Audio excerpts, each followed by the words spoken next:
Asia for 3 months of the year, just to basically let them see that culture and so on. And there's an architect there named Ken Yang, who I think is really in touch with. For him, it's not sustainable; it's ecological. Sustainability is a kit of parts. You know, it's something you can put on a building, take off a building. It's not essential. And I think it's more deeply rooted in us as human beings that we need to basically understand how we can sensitize ourselves, again, to what we had in the past. And this takes education. Architects today cannot be content with just learning design with computer or in a studio or whatever. They need to understand issues, global issues related to economics, related to various things going on in the world, because that's the real issue today is global resource use, global interconnectedness. China, for example, put an embargo on rare earth materials last week. Rare earth materials, I'm sorry, going on too long. Which means that they're trying to control resources.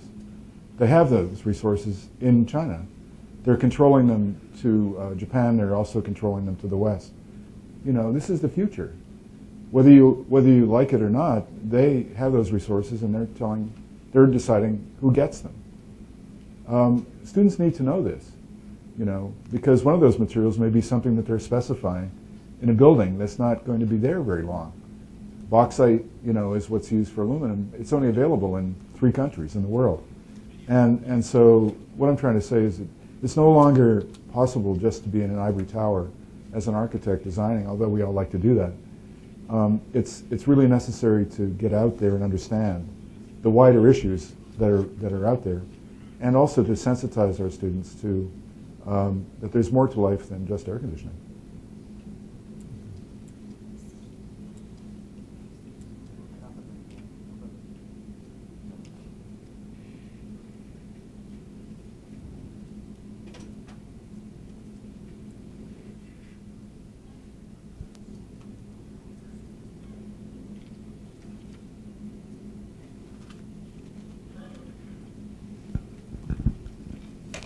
Assalamu alaikum. Thank you for this presentation. I have one question. First is sustainability a luxury?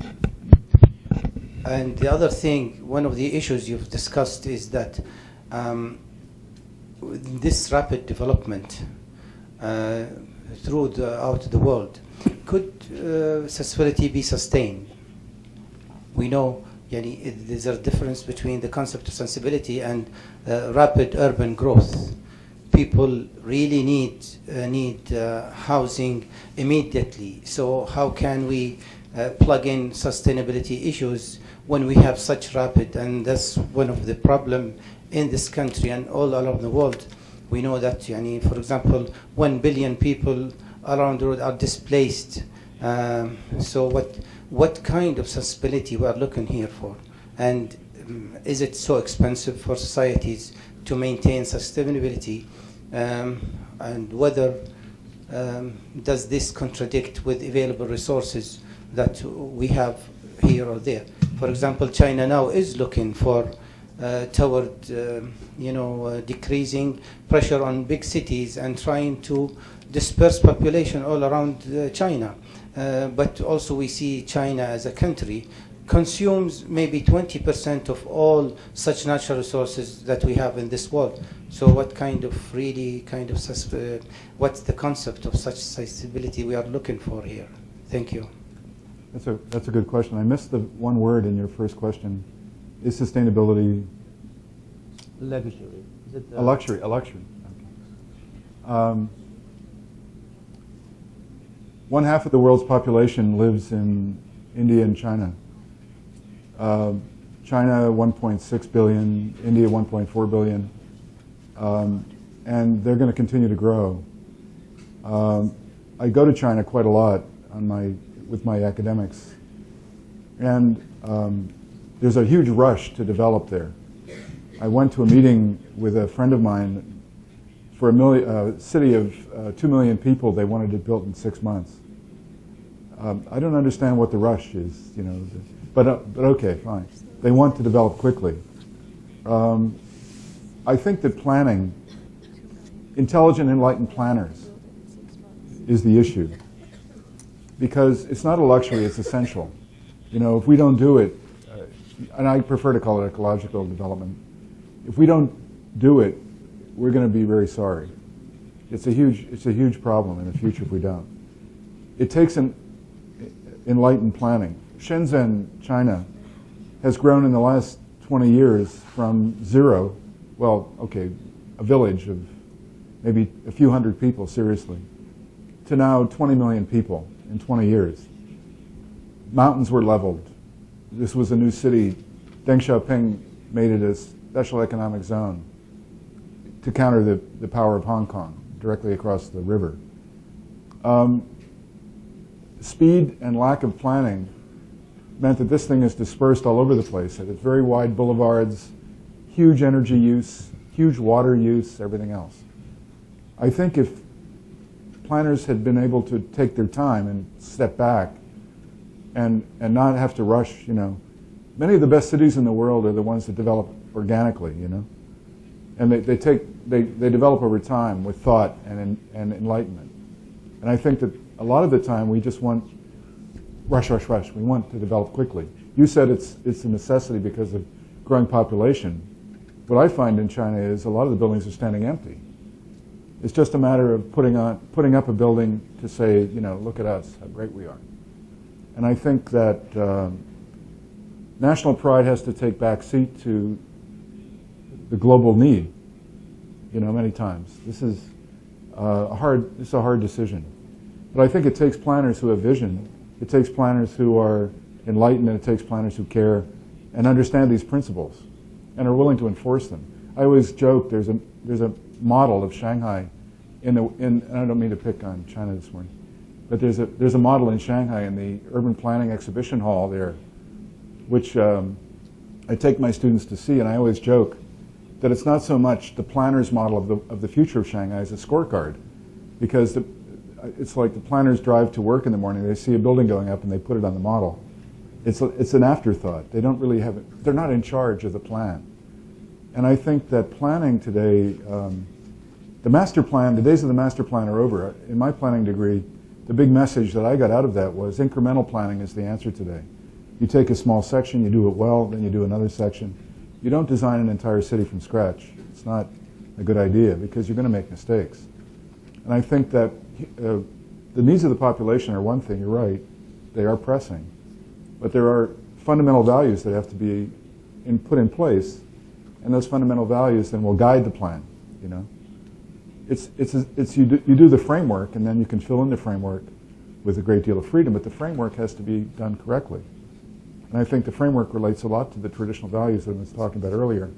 I don't hold up Masdar City as a model. It has a lot of issues, problems. But the framework there, just the recognition that the traditional city was the guide, I think is a big step forward. And it's those kind of principles. I think establishing the principles go a long way to making the framework work.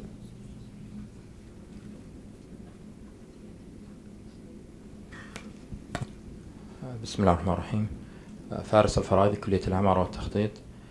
Professor Steele, welcome back to the kingdom again. I just have some thoughts I would like to share with you.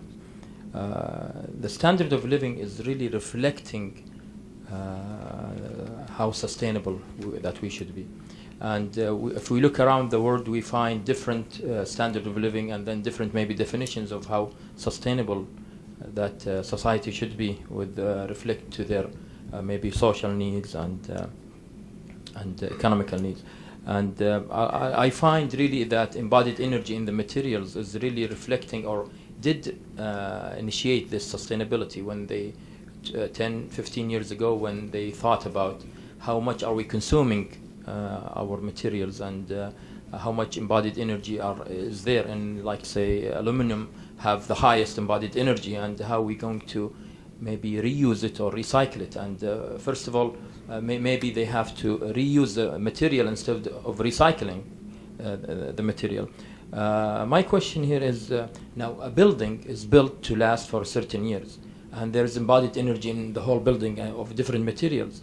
So are we building a building to last for hundreds of years, or should we go down and build a building for 50 years and then demolish that building and come up with a new building?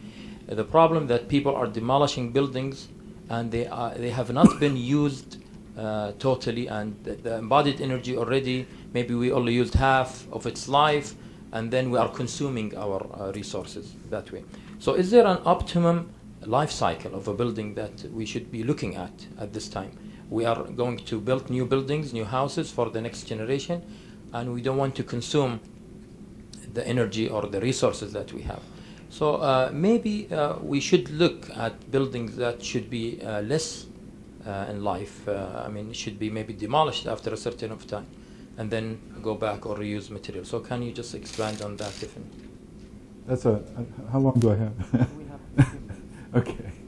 That question is a great question, and it has three parts to answer.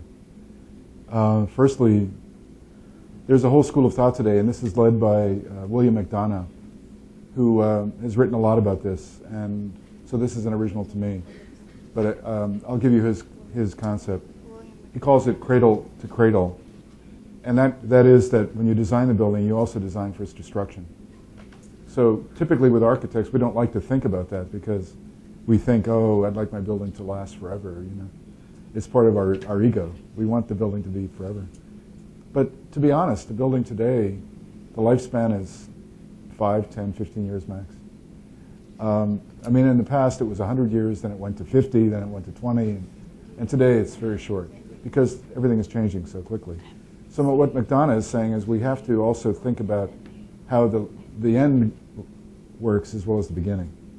And that's something architects don't like to do. The second part of the question is designing for flexibility. If you think about it, a lot of our buildings are so specific related to programs that there's no way they can change use. And history has shown that the buildings that are more adaptable over time last longer. Aldo Rossi, a theorist, an Italian theorist, wrote about this. He said, you know, if we think about the building being able to be utilized in many different ways in its lifetime, it's going to last a long time, longer than normal. So it's a matter of programming intelligently, which is another architectural issue. And architects also don't like to do that because they like to think about a specific program at the time. So this means for flexible utilization. The third issue, the third part of the question is for systems. The big future in housing, I think, today is systems building and the kit of parts approach. And this is going to be the future, I think, of housing. So that in America right now, in my university, for example, that's the hot topic, is building things that are interlocking parts so that, you know, architects also don't like to hear about that because it means that a bit of the design is taken away from them in terms of the standardization of elements. If you have standardized elements, then you can add to something, you can subtract from something, you can reutilize something. It's able to be demounted and used elsewhere. So it's not wasted at all. So I think that standardization and factory-built elements also is going to be the future. Thank you, Jim. We have a question from the ladies section, please.